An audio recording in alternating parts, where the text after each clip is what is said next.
ხოდამთავრებული გადაცემა.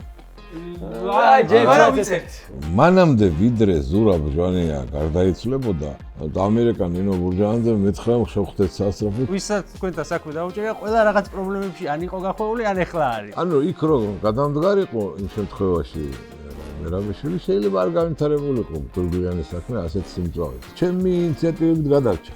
ბადრის ჰქონდა ნაყიდი ჩანაწერი რუსი ჟურნალისტებისგან. პატარკაცშვილის სიკვდილის თქვენი ვერსია რა? შეკვეთას ერთ-ერთ ჩეჩენ ბოევიკს, რომ ბადრის ლიკვიდაცია მოახდინოს ლონდონში.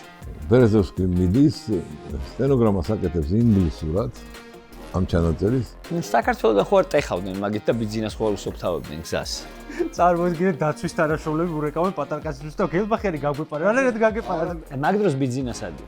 სადაც ვიყავ, ყველას ბოლო მოეღო რა. ბავშვობაშიც ვიცნობდი კი.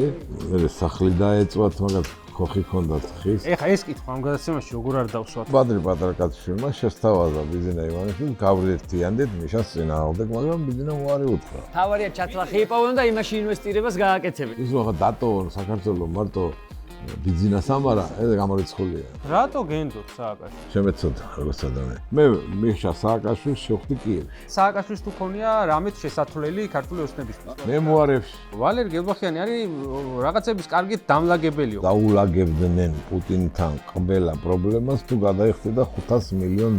იქაც გელბახიანი გაუშვიათ. მე მგონი საერთაშორისო დიპლომატი ხართ. რამდენიც არ უნდა გქონდეს ტრაგიკული პიროვნება მგონი. რაღაცა შტაბ-ეჭრებამ რჩება, რომ ძალიან დიდი რუსული დიპსტეიტი ხანიკიდან ხანაკიდან ამ ქვეყანას ხელში იგდებს. მე როგორც ბარსელონას გულშემატკივარი გეტყვით, რომ ტუხო გვაქვს ფრანკოს ამით დავთავრებ.